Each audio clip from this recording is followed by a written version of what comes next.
Bismillahirrahmanirrahim. Assalamualaikum warahmatullahi wabarakatuh. Alhamdulillahilladzi an'amana bi ni'matil iman wal islam. Wa nusalli wa nusallimu ala khairil anam Muhammadin wa ala alihi wa sahbihi ajma'in. Amma ba'd. Kaum muslimin yang semoga senantiasa dirahmati Allah Subhanahu wa taala. Segala puji hanya milik Allah yang masih melimpahkan berbagai macam pintu kenikmatan kepada kita semua, sehingga alhamdulillah pada kesempatan kali ini kita masih diberikan kesempatan untuk beraktivitas seperti biasa, baik aktivitas sehari-hari maupun aktivitas ibadah kepada Allah Subhanahu wa taala. Semoga apa-apa yang telah kita lakukan mendapat ridho dan barokah dari Allah Subhanahu wa taala. Amin.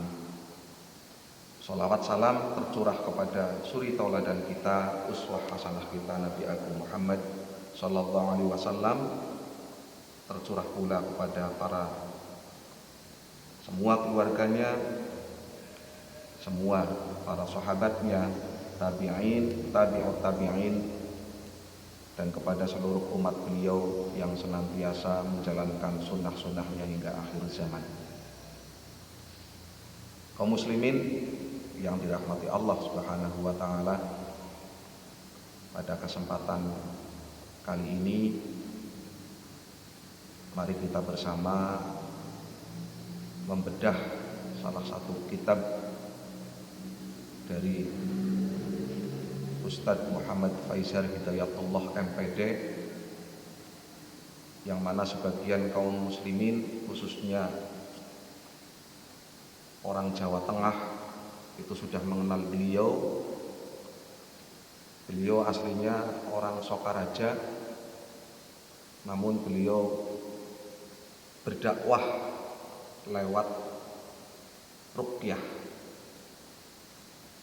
Asli orang Sokaraja, kemudian sudah menjadi YouTuber yang cukup masyhur. Beliau berdakwah fokus di dunia ruqyah syar'iyah, yang mana intinya adalah li'la kalimatillah. Maka dari itu, kaum muslimin yang berbahagia, mari kita belajar bersama membedah buku karangan beliau yang berjudul Ruqyah itu Mudah. Kaum muslimin yang dirahmati Allah Subhanahu wa taala, kita sebagai umat muslim tentunya tidak begitu asing dengan kata ruqyah. Berbeda dengan kalimat ruqyah. Kalau ruqyah itu bermakna melihat, seperti ruqyatul hilal, melihat hilal atau melihat bulan. Ini sudah sering digunakan untuk penentuan awal Ramadan dan akhir Ramadan. Adapun ruqyah pakai huruf qaf itu secara lughawi punya arti mantra-mantra atau jampi-jampi. Maka dari itu, agar kalimat ruqyah itu tidak begitu asing, tidak begitu menjadi momok yang menakutkan bagi kalangan umat muslim, mari kita bedah bersama-sama, kita bahas bersama-sama apa sih itu pengertian ruqyah. Di dalam buku ini ada beberapa pendapat dari para ulama tentang definisi ruqyah. Tentunya ini sangat menarik karena kita umat Islam harus mengetahui apa itu ruqyah, sehingga di tengah-tengah masyarakat tidak menjadi suatu momok yang menakutkan. Biasanya di kalangan masyarakat, khususnya di perkampungan, itu kata-kata ruqyah itu masih menjadi sesuatu yang menakutkan, sesuatu yang membuat malu apabila ada seseorang yang diruqyah begitu. Kaum muslimin yang dirahmati Allah Subhanahu wa taala, maka pada buku ini kita akan membahas yang pertama kali itu tentang mengenal ruqyah. Sehingga tatkala kita atau umat muslim sudah mengenal apa itu ruqyah, sehingga tidak begitu kaget dan tidak begitu takut, tidak begitu gengsi dengan kata-kata ruqyah. Ruqyah itu sendiri terbagi menjadi dua.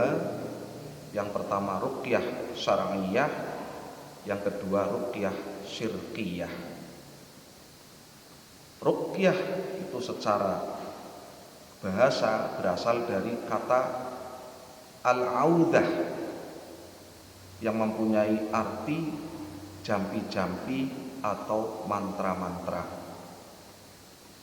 Karena ruqyah itu berasal dari bahasa Arab raqa yarqi ruqyatan. Kaum muslimin yang dirahmati Allah Subhanahu wa taala, di sini ada beberapa ulama yang memberikan definisi tentang ruqyah itu sendiri. Yang pertama, Ibnu Athir rahimahullah, beliau menjelaskan pengertian ruqyah di dalam kitab An-Nihayah fi Gharibil Hadits. Beliau mengatakan begini, ar-ruqyatu hiyal audatu yarqi biha sahibul afati kal humma was-sar'i wa ghairi dzalik minal afat. Ruqyah adalah suatu mantra yang dibacakan kepada orang yang sakit, semisal sakit demam, epilepsi, atau penyakit-penyakit yang lainnya. Ucapan Ibnu Athir rahimahullah ini terdapat di dalam kitab An-Nihayah. Menurut beliau, menurut Ibnu Athir rahimahullah, ruqyah itu artinya suatu jampi atau suatu mantra yang dibacakan kepada orang yang sakit, seperti sakit demam, sakit epilepsi, ataupun penyakit-penyakit lainnya. Ini menurut Ibnu Athir rahimahullah, bahwa ruqyah adalah suatu mantra yang dibacakan kepada orang yang sedang mengalami sakit. Kemudian yang kedua, menurut Ibnul Mandzur rahimahullah, di dalam kitab Lisanul Arab, beliau mengatakan ar-ruqyatu hiyal audatu ma'rufah. Ruqyah adalah mantra yang diketahui. Ini menurut Ibnu Mandzur rahimahullah ta'ala, bahwasanya ruqyah adalah mantra yang diketahui. Apa maksudnya diketahui? Itu diketahui makna-maknanya, jelas kalimat-kalimatnya. Itu pengertian ruqyah menurut beliau Ibnu Mandzur rahimahullah ta'ala. Kemudian yang ketiga, Al-Jauhari. Menurut Al-Jauhari, ruqyah itu artinya raqar raqi ruqyatan wa ruqyan idza ngawwada wa nafatha. Di dalam bahasa Arab dikatakan raqa ar-raqi ruqyatan wa ruqyan, yakni apabila ada seseorang yang menjampi sambil meniup pelan-pelan. Jadi ketika ada seseorang yang menjampi, memantra dengan ditiup pelan-pelan, itu dinamakan ruqyah menurut Al-Jauhari. Meniup secara pelan-pelan. Kemudian yang keempat, ruqyah menurut Syekhul Islam Ibnu Taimiyah rahimahullah, beliau mengatakan ar-ruqa bima'na ta'widi wal istirqa'u talabur ruqyah wa huwa min anwa'id du'a'i. Ruqa atau ruqyah maknanya adalah bacaan perlindungan. Al-istirqa adalah meminta ruqyah, dan ruqyah adalah bagian dari doa. Ucapan Syekhul Islam Ibnu Taimiyah ini terdapat di dalam kitab Majmu' Fatawa halaman 186. Kaum muslimin yang dirahmati Allah Subhanahu wa taala, dari 4 ulama ini, 4 pengertian ruqyah dapat kita simpulkan bahwa secara bahasa ruqyah artinya jampi-jampi atau mantra-mantra. Secara istilah ruqyah itu artinya membacakan ayat-ayat suci Al-Qur'an atau doa-doa yang bersumber dari Nabi SAW yang dibacakan kepada orang yang sedang sakit. Itu pengertian ruqyah yang sahih secara istilah. Membacakan ayat-ayat suci Al-Quran atau doa-doa yang bersumber dari Nabi SAW kepada orang yang sedang sakit, baik untuk diri kita sendiri ataupun untuk orang lain. Ini pengertian ruqyah. Kaum muslimin yang dirahmati Allah Subhanahu wa taala, tadi sudah kami katakan bahwa ruqyah itu ada 2 macam. Ruqyah yang pertama ruqyah syar'iyah, yang kedua ruqyah syirkiyah. Ruqyah syar'iyah itu seperti apa? Ruqyah syar'iyah adalah ruqyah yang dibolehkan di dalam syariat Islam. Adapun ruqyah syirkiyah adalah ruqyah yang di dalamnya terdapat unsur kesyirikan, dan jelas ini diharamkan oleh syariat Islam. Nah, maka kita sebagai muslim harus jeli, harus teliti memaknai kata ruqyah. Apakah itu ruqyah syar'iyah, apakah itu ruqyah syirkiyah? Tatkala kita bisa membedakan 2 macam ruqyah ini, tentunya kita harus berhati-hati tatkala kita mempraktikkan ruqyah ataupun tatkala kita diruqyah oleh orang lain. Kaum muslimin yang dirahmati Allah Subhanahu wa taala, lalu apa ciri-ciri dari ruqyah syar'iyah tersebut? Ruqyah yang dibolehkan di dalam syariat Islam. Ciri-cirinya yang pertama adalah bacaannya jelas. Tatkala ada orang yang meruqyah seseorang yang sedang sakit, bacaannya tidak jelas, maka ini perlu hati-hati. Kemudian ciri yang kedua, bersumber dari Al-Quran dan hadis yang sahih. Bersumber dari Al-Quran dan hadis, baik itu bacaan-bacaannya maupun metode-metodenya atau cara-caranya itu benar-benar bersumber dari Al-Quran dan Al-Hadis yang sahih. Kaum muslimin yang dirahmati Allah Subhanahu wa taala, nah, itu ciri-ciri yang kedua. Ciri-ciri yang ketiga dari ruqyah syar'iyah adalah tidak adanya syarat-syarat tertentu. Tidak adanya syarat-syarat tertentu. Apabila ada seseorang yang melakukan ruqyah, di dalamnya ada syarat-syarat tertentu, bahkan syaratnya itu di luar logika kita, maka hati-hati, itu adalah ruqyah yang tidak dibenarkan oleh Islam. Jadi ciri yang pertama, bacaannya jelas. Ciri yang kedua, bacaan-bacaannya atau cara-caranya itu sesuai dengan Al-Quran dan hadis. Yang ketiga, tidak ada syarat-syarat tertentu. Kemudian ciri yang keempat adalah tidak boleh menanyakan tanggal lahir si marqi.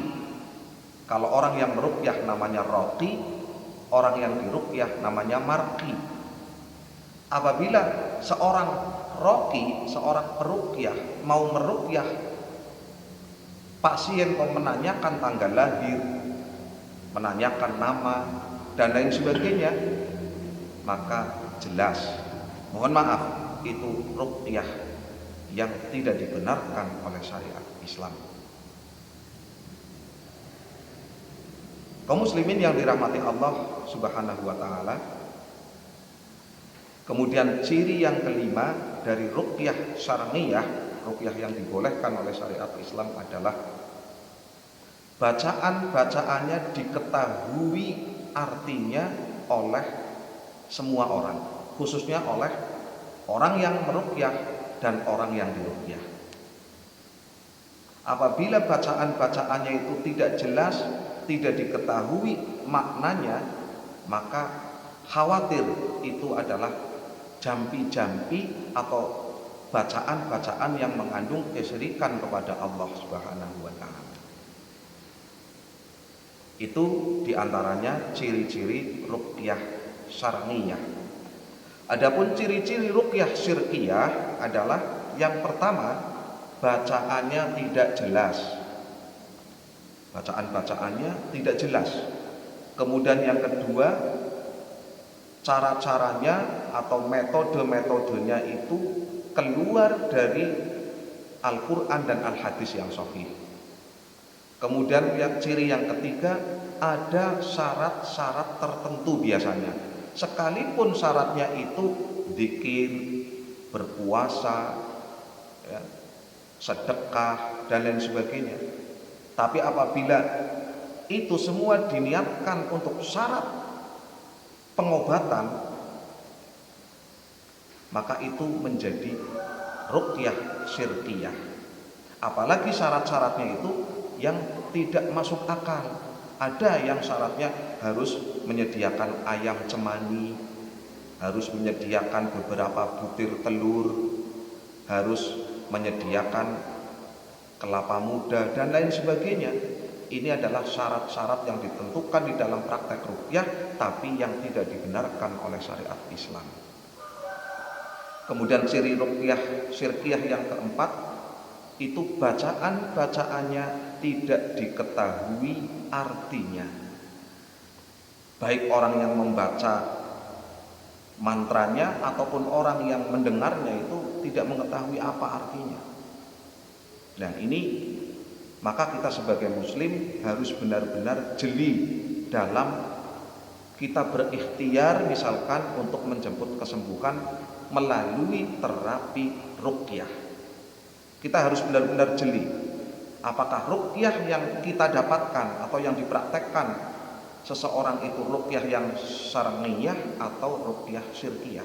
Apabila kita menjumpai praktek ruqyah atau praktisi ruqyah yang tadi kita sebutkan syarat-syaratnya, bacaannya tidak jelas, ada syarat-syarat tertentu, menanyakan tanggal lahir, menanyakan nama lengkap orang tua, tinggalkan.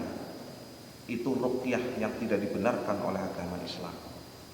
Tapi apabila bacaan-bacaannya jelas, baik itu doa-doa Nabi ataupun ayat-ayat Al-Qur'annya itu jelas, kemudian tidak ada syarat-syarat tertentu, tidak ada istilah menanyakan tanggal lahir, menanyakan nama orang tua, bacaannya diketahui artinya, walaupun tidak memakai bahasa Arab, kita boleh memakai Asmaul Husna, kita boleh memakai bahasa Indonesia, kita berdoa kepada Allah, karena ruqyah itu doa. Tatkala diketahui maknanya, insya Allah itu termasuk golongan ruqyah yang syar'iyah, ruqyah yang dibenarkan atau diperbolehkan oleh syariat agama kita, yaitu agama Islam. Kaum muslimin yang dirahmati Allah Subhanahu wa taala, banyak kasus terjadi di tengah-tengah masyarakat itu memaknai, ya, kalau menurut Syekhul Islam Ibnu Taimiyah itu mengatakan ar-ruqa, ya, ruqyah itu merupakan doa, itu disalahgunakan oleh sebagian orang-orang yang tidak bertanggung jawab. Para dukun, para normal, ustadz tapi seperti dukun gitu. Digunakan ada istilah meruqyah barang hilang. Nah ini hati-hati.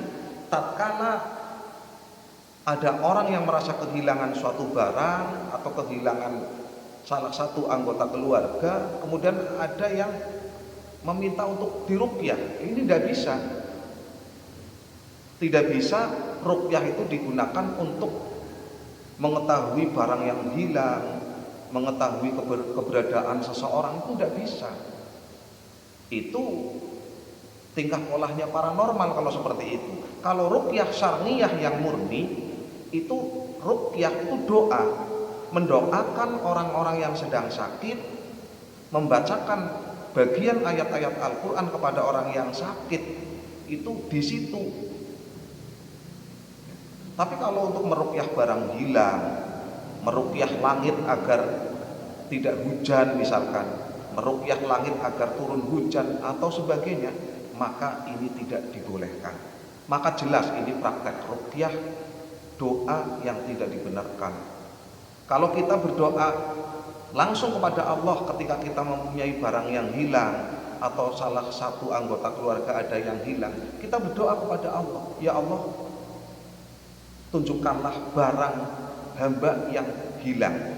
Ya Allah, lindungilah anggota keluarga kami yang hilang, lindungilah dia, kembalikanlah dia. Ini boleh. Tapi ketika meminta seseorang meruqyah barang hilang, meruqyah anggota keluarga yang hilang, maka ini tidak boleh. Ini tidak jadi begitu.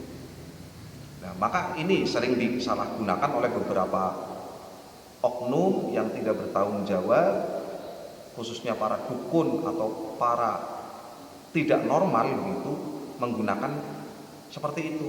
Apa dalihnya? Mereka berdalih, loh, ruqyah kan adalah doa. Kita mendoakan, iya memang ruqyah menurut Ibnu Taimiyah itu bermakna doa, tapi doa yang seperti apa? Jangan sampai salah menempatkan. Ya, kita doa sendiri kepada Allah tatkala kita mempunyai barang yang hilang. Ada salah satu anggota keluarga yang hilang, kita berdoa kepada Allah supaya dikembalikan, supaya dilindungilah mereka yang sedang hilang. Tapi kalau untuk ada ruqyah khusus barang hilang, ruqyah khusus orang yang hilang, tidak ada di dalam metode ruqyah yang syar'iyah. Kaum muslimin yang dirahmati Allah Subhanahu wa taala, maka mari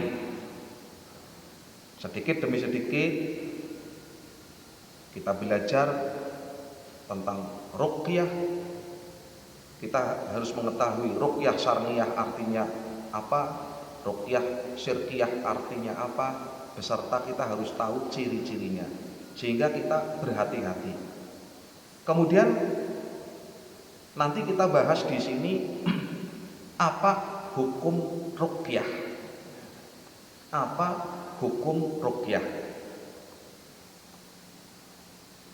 Menurut para praktisi ruqyah yang sudah masyhur, salah satunya adalah Ustadz Muhammad Faizar, beliau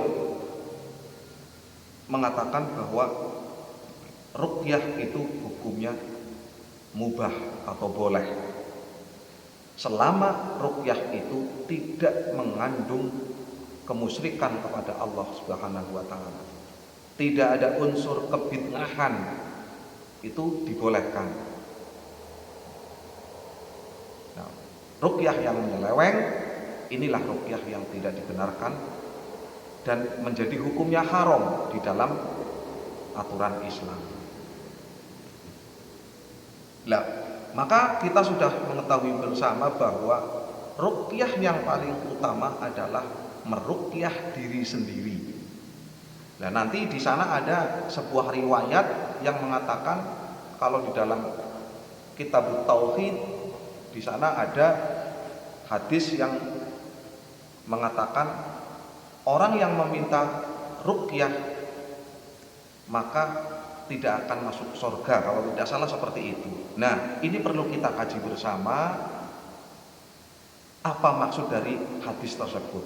Meminta ruqyah itu hukumnya tidak boleh, itu seperti apa. Nah, tatkala kita teliti, kita kaji satu persatu dalil-dalil yang ada tentang masalah ruqyah, maka ruqyah yang tidak diperbolehkan adalah ruqyah yang syirkiyah. Tapi tatkala kita meminta ruqyah dengan ruqyah yang syar'iyah, maka ini mubah, boleh di dalam Islam. Kalau kita bisa sendiri itu lebih afdol. Tatkala kita tidak mampu melakukan ruqyah diri sendiri, boleh kita meminta bantuan orang lain yang benar-benar orang itu tahu tata cara ruqyah yang syar'iyah. Gitu. Insya Allah kita akan belajar tentang ruqyah mandiri. Seperti apa cara-cara meruqyah diri kita tatkala kita demam, tatkala kita batuk, pilek, atau tatkala kita sakit. Intinya itu boleh kita meruqyah diri sendiri dengan tujuan untuk menjemput kesembuhan dari sakit yang kita rasakan. Allah Subhanahu wa taala berfirman, A'udzubillahi minasyaitonir rajim, wa nunazzilu minal Qur'ani ma huwa syifaa'un wa rahmatun lil mu'minin. Jadi Allah Subhanahu wa taala itu menurunkan Al-Qur'an bisa menjadi syifa, bisa menjadi penawar, bisa menjadi obat, wa rahmah, dan bisa menjadi rahmat bagi siapa? Lil mu'minin, bagi orang-orang yang beriman kepada Allah Subhanahu wa taala. Maka tatkala ada seseorang yang diruqyah mengatakan, saya sudah diruqyah tapi tidak ada efeknya, saya sudah diruqyah tapi belum sembuh. Mohon maaf, jangan menyalahkan Al-Qur'annya, jangan menyalahkan orang yang meruqyah, tapi renungkanlah diri sendiri, apakah saya sudah yakin apa belum dengan Al-Qur'an itu sendiri. Padahal Allah berfirman, wa nunazzilu minal Qur'ani ma huwa syifaa'un wa rahmah lil mu'minin, bukan lil muslimin ya, tapi lil mu'minin. Allah menurunkan Al-Qur'an bisa menjadi obat, bisa menjadi rahmat bagi orang-orang yang beriman. Kalau kita ragu, kalau kita setengah-setengah, maka kurang berefeknya tatkala dibacakan ayat-ayat suci Al-Qur'an atau doa-doa dari Nabi Shallallahu Alaihi Wasallam. Kaum muslimin yang dirahmati Allah Subhanahu Wa Taala, lalu Syekh Albani rahimahullah juga mengatakan, masih terkait dengan ruqyah, Syekh Albani mengatakan begini, ruqa ma yuqra'u minad du'a'i li talabis syifa'i minal qur'ani wa mimma sahha minas sunnah. Ruqyah adalah sesuatu yang dibacakan dari suatu doa yang bersumber dari Al-Quran dan Al-Hadis yang sahih untuk memohon kesembuhan. Nah, ini lebih jelas lagi ucapan Syekh Albani rahimahullahu ta'ala, bahwa ruqyah itu sesuatu yang dibacakan, yaitu dari ayat-ayat Al-Quran atau dari doa-doa yang sudah diajarkan oleh Nabi SAW, dibacakan dengan niatan untuk menyembuhkan suatu penyakit. Maka ini boleh. Kaum muslimin yang dirahmati Allah Subhanahu wa taala, maka tatkala kita melakukan terapi Quran, yaitu ruqyah, kita harus hati-hati, kita harus benar-benar memohon kepada Allah, karena syifaun, kesembuhan itu mutlak milik Allah. Apabila ada seorang praktisi ruqyah yang mengatakan kalau diruqyah pasti sembuh, ini juga hati-hati, tidak dibenarkan di dalam Islam. Karena yang menyembuhkan suatu penyakit itu bukan praktisi ruqyah, bukan orang yang meruqyah, bukan. Tapi yang menyembuhkan suatu penyakit itu Allah Subhanahu wa taala. Allah yang menurunkan penyakit, Allah pula lah yang akan mengangkat penyakit itu. Ruqyah ataupun apapun itu bentuk ikhtiar, itu hanya kewajiban kita berusaha, berikhtiar untuk menjemput kesembuhan. Baik secara medis, ya, kita terapi secara medis ke dokter tentunya. Kemudian terapi Al-Qur'an. Yang penting hati kita ada sugesti yakin bahwasanya Allah menurunkan Al-Qur'an bisa menjadi obat segala macam penyakit, khususnya penyakit hati. Kaum muslimin yang dirahmati Allah Subhanahu wa taala, mungkin itu saja yang dapat kita sampaikan dalam membedah salah satu kitab karangan Ustadz Muhammad Faisal Hidayatullah MPD hafizahullah taala. Insyaallah pada pertemuan yang akan datang kita teruskan pembahasannya. Mudah-mudahan bermanfaat untuk kita semua. Kurang lebihnya mohon maaf. Wallahu a'lam bishawab. Subhanakallahumma wa bihamdika asyhadu an la ilaha illa anta astaghfiruka wa atubu ilaik. Assalamualaikum warahmatullahi wabarakatuh.